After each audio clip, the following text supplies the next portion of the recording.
Hello fellow drawers, how's it going? My name is Valerie, I am a self-taught digital artist. Now tell me, have you ever stumbled upon another fellow artist online or offline and thought to yourself, I don't think I would want to be friends with them. I don't think we could understand each other. I don't think we would get along. Because even from the first glance, it's kind of apparent that my moral code and their moral code, they clearly do not align. I know I sure did, because a lot of things and people on the internet and off the internet make me really mad and upset. Now, disclaimer, everything that will be said in this video is my personal opinion and my personal experience and feelings towards certain kinds of behavior. I'm not judging the people, I'm judging their behavior, and behavior is something I believe anyone can work on and try to improve. And you might agree or disagree with me, and that is what the comment section is for. You might even see yourself in some of these, and in that case, I am not saying you're a bad person, but I just disagree with the way you behave. I will play time lapses of some of my recent drawings here so you have something to look at, and now let's get started and let's discuss people and their behavior that I think is kind of icky.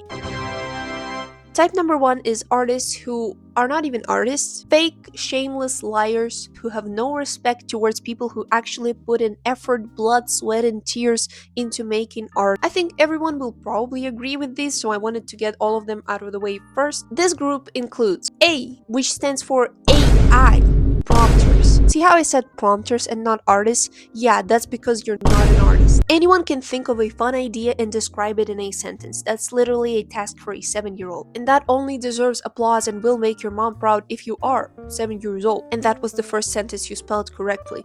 And in that case, hey, you're doing great. But if not, hey, don't embarrass yourself online. You're a grown-ass person and the best you can do is compile a sentence and you think that's cool? And you won't even admit that all you did was compile a sentence and instead you tell people that this is your own creation and brag about it? How dare you? Man, that's so embarrassing. Don't you feel worthless and pathetic after that? You know that's not true. You know you didn't do anything. You can do better. And if you do better, you will feel better, I'm sure. So, B stands for boy oh boy. Thieves and impersonators. This one is pretty self-explanatory. People who steal other people's art and post it or even sell it as their own or impersonate other artists completely to trick and scam people. I've had that happen to me. People have DM'd me and told me that there is a person on Discord pretending to be me and scamming people for money for commissions, which is just crazy. I'm not even that big of an artist and I was like half as big when that started happening, and that made me really sad because I can't do anything about it, and some people actually lost money. Again, people like that, oh my god, that's so embarrassing. Don't you feel pathetic knowing that what you tell and show people online isn't actually real and you don't have any real achievements of your own? I will never understand why people do that. What satisfaction can that bring you? Yes, some people might buy into your lie and believe you, but you still know the truth. You know that you didn't do anything people are complimenting you for. How can you be happy with yourself knowing that it's all fake? I don't think you can. And people like that are usually being mean online as well. And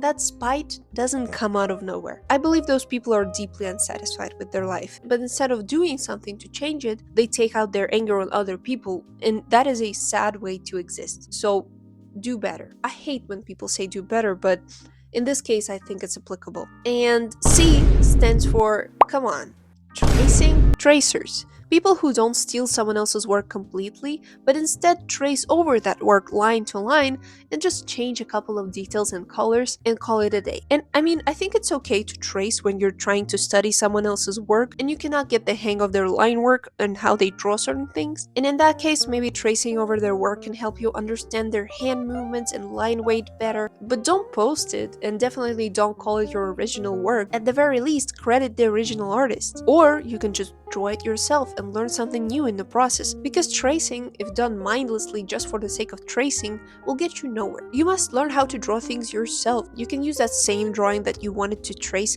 but use it as a reference. Try redrawing it in your own style instead of tracing it, but still probably not the best idea to post it without crediting the artist at least. I just get so annoyed with people who always try to find some secret cheat code to art and to life in general. If you have ever seen some influencers selling one of those online courses or webinars for successful success that promise you will be making $1 million a week, own 4 race cars and 3 supermodel wives by the end of their course, and thought to yourself, who in the world would actually buy this crap? Like, you'd have to be an idiot. Those people who think they can cheat, life, and that there is just one tiny little secret that keeps them one step away from their immaculate success. It's right there. It's so close. It's one Insta webinar away. Man, just try working on something. Have you tried that? Have you tried working on something? Instead of looking for a cheat code, try that. Just work towards your goal, earn it. There is no cheat code. There is no one secret technique that you need to learn to become good at art. There is no quick way to speedrun and learn how to draw in a week. There is no secret brush set that you need to draw good. I draw with the default medium airbrush, dude. It's not about the brush. It's not about the app. It's not about the genetically installed talent that someone was just born with. No, stop looking for a shortcut. Just do the thing. Just do the thing and be consistent with it. That's it. Okay, we're done with type number one. That was all type number one, remember? Now for the second type of artist who I wouldn't want to be friends with, who will be named art school fanatics. Fanatics. Those are people who firmly believe that you cannot be a real artist if you didn't go to art school and receive a higher art education. And that is just so stupid because there are so many examples of skilled and successful artists who are self-taught. I am self-taught and I'm doing great. This argument sounds especially stupid in this day and age when any person, no matter their financial status, age, or place of living, can get access to endless amounts of information for free with just a few clicks and get all the knowledge they need to master literally any skill you can imagine. And don't get me wrong, I'm not trying to push any arguments against art schools. There's nothing wrong with going to one and receiving art education in that format. But saying that that is necessary to be worthy of being called a real artist is bullshit, because art schools, as well as any other schools, are not for everyone. First of all, because they cost more than both of my kidneys combined, and you have to be very privileged to be able to afford that, which is insane and very sad. And second of all, the education system is not built for everyone, and it cannot fit every type of brain. I know it is definitely not for me and how my brain works. That's why I dropped out of university after my first year, because I was literally afraid for my life, because I would have at least 3 mental breakdowns a week. I was extremely depressed and I would cry almost every day when I came home because I fucking hated it. It wasn't an art university though, it was a business and marketing major. It was hell. And self-education always seemed so much more appealing and efficient to me. Like, I could spend days learning something on my own, learning some new skill by watching YouTube videos, reading articles, doing my own research. That is how I enjoy learning. And that is completely normal, and I don't think I'm less of an artist because I didn't get a degree in art. I'm very proud of my achievements, and I know for a fact I would not survive art school. There is no way I would.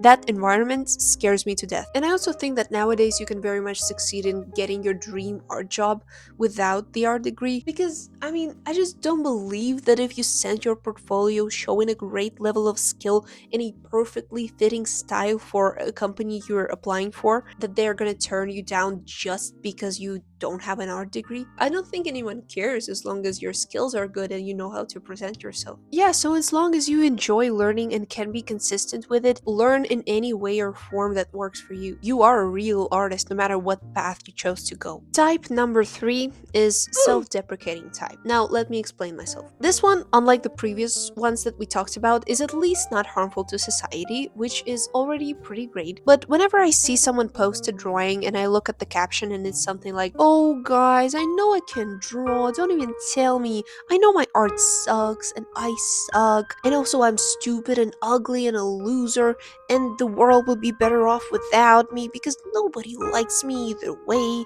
That is my personal I want to punch someone when I see it. It provokes an emotion in me that I cannot describe. It's cringe, it's rage, it's, oh god. I would not be able to be friends with a person like that because, first of all, I've had experience in life talking to people like this. They were not artists though, but self-deprecation is not exclusive to artists, and it's impossible to have a normal communication with people like that. Because, listen to me, if you're someone like that, which by the way doesn't mean you're a bad person or anything, but Trust me, if you don't respect yourself, other people will not respect you and what you do. They won't, because you intentionally present yourself to people in a bad light and show them that you have no self-worth, no self-respect, that you think that you're weak, stupid, ugly, and pathetic. Well then, that is what people will think of you. Now, there is a type of person who will try to prove you wrong and deal with this type of behavior, but that is not because you finally found someone who understands you. That is just called a rescuer syndrome, and that is a super unhealthy relationship dynamic that you do not want to find yourself in. Now, of course, everyone can have those moments where you just feel like, oh, I'm so ugly today. I have had days like that when I just look in the mirror and I'm like, oh, I look like a zombie today, oh my god. And my partner will tell me that I don't, and I look great, and we hug and I feel better. There are also days when I look in the mirror and I say, oh my god, I look sick today, I look gorgeous. And that is normal. But that is not what I'm talking about here. What I'm talking about is people who, no matter what you say to them, no matter how many times you try to reassure and uplift and support them, nothing will ever change their position. They will just drain all the energy out of you because obviously you end up very emotionally invested in those conversations. And they will keep coming back to you with the same exact conversation every fucking time, saying how everything sucks, life sucks, they suck, no one loves them, and they don't even deserve anything because, oh, they are so stupid and ugly and worthless. And all that will do is leave you completely emotionally drained because of how much energy you had to invest in those conversations for nothing. And they will just keep talking badly about themselves because they believe that that is the only way they can get some attention, love, and support from people. But obviously, it doesn't work like that. When I see someone talking badly about themselves and their work, clearly with the intention to get some comments from people being like, oh no, don't say that, you're not ugly, you're beautiful, and your art is great. And the worst case scenario is when they will reply to those comments with something like, thank you, but it's not though. Oh my god. Shut the. That is just icky. Icky. That's so icky. Ew. I have no sympathy or respect for you now. Jesus. I will sympathize way more with someone being like overly confident with themselves and their work. Like some beginner posting their work that obviously has a lot of flaws, but them being so clearly proud of it and almost like bragging and boasting about how good they think it is. I will catch a little giggle, but in a good way. Like, hell yeah, dude, I respect that. Go ahead. Because a person being confident and optimistic is so much more attractive to other people. That just feels healthy and pleasant to be around. I feel like I would get more confident and encouraged after talking to this person, while talking to the self-deprecating and always negative kind of person who does not see anything good in neither themselves nor the world around them. I cannot understand how that could be a pleasant connection. That would just make me also feel sad and upset, and I would not want to talk to that person anymore. So yeah, stop fishing for attention by being self-deprecating. If you are trying to fish for attention that way, it doesn't work. If you step out of your comfort support team of people with rescuer syndrome and start talking to a healthy human being and will keep telling them, oh, I'm stupid and ugly, I'm stupid and ugly, the response you will eventually get is, you know what? Yeah, you actually are stupid and ugly. Now go away and let me enjoy my life. I'm sorry, but no one will waste their time trying to help someone who doesn't want to get help and change their outlook on life. And if you're genuinely unhappy with something in your life, then work on it. Do something to change things for the better instead of complaining to everyone and saying that everything sucks. I think if you try, you can find a very different way of thinking and going about your life. Okay. Type number 4 is beggars or self-PR guys. I don't really know what to call them. Those exist on all social media platforms, I think. Those are people who will use every possible opportunity to show off and promote their work and their profile, which there's nothing wrong with self-promotion. I'm all for it. Don't hide in the dark and put yourself out there and use the opportunities that come your way. But those people take it to the next level where it becomes kind of cringe and annoying, in my opinion. Like, they will copy and paste a comment under every single post they see, asking people to follow them. They will DM other artists to ask to post them in their stories or like their posts, or will try to farm followers by promising to follow everyone who follows them back, and will basically have a following of purely mutuals. And I've had experience with those people. Honestly, I got so confused the first time I received a DM saying like, do you want to be art moods? I had to Google it because because I didn't know what moods meant, and Google told me it meant mutuals. And I felt kind of weird about it because I opened their profile, they were not following me. So basically they were waiting for me to agree to follow them back. And I just don't understand, why would I want that? If you don't want to follow me unless I follow you back, then I don't want you to follow me. If you're not genuinely interested in my content, then why would I want you as a follower? Why would I want a following of people who follow me just because I follow them back, who like my posts not because they actually enjoy and support what I do, but because I like their posts in return? What is the point of that? That's so stupid. And I've also had cases with people who back in the day I would follow back, even though maybe I didn't really like their art, but they supported me and they seemed nice. So I would just follow them back and like their post because, well, why not? But then they would send me every single post of theirs in the DMs and ask me to please like and comment and support. Like, what? That's insane. That was not my friend. We didn't even talk to each other in the DMs, like, ever. And they're sending me every single one of their works and asking where am I, why didn't I support and like their recent posts. Like, what? I eventually just stopped reading those messages, but they kept coming for a while. That's so insane to me. Like, isn't that the most obvious thing ever? That when you start being clingy and begging people for attention, that only draws people away from you and makes them not want to give you that attention? Like, I was being nice in the beginning and liking and commenting your posts when I saw them because I have a kind soul. Yes, I didn't do that under every single post of yours because I don't check your page every single day. But when you start texting me every day and reminding me that I forgot to like your posts, that's so weird. There's nothing I want to do less than support you now. If I want to follow someone, I will. And I don't care if they follow me back or post me in their stories. I just enjoy what they do and that's why I follow them. And maybe those people, instead of spamming comments and promoting themselves under every single post they see and begging people for likes and comments or farming those mutual subscribers who don't actually give a shit about what they do and any attention they give is purely transactional, maybe instead of doing that, it's better to invest that time into actually practicing and upgrading your skills and making better content. And maybe then you will get an audience that actually cares about what you do and genuinely wants to support you. I don't know, just a thought.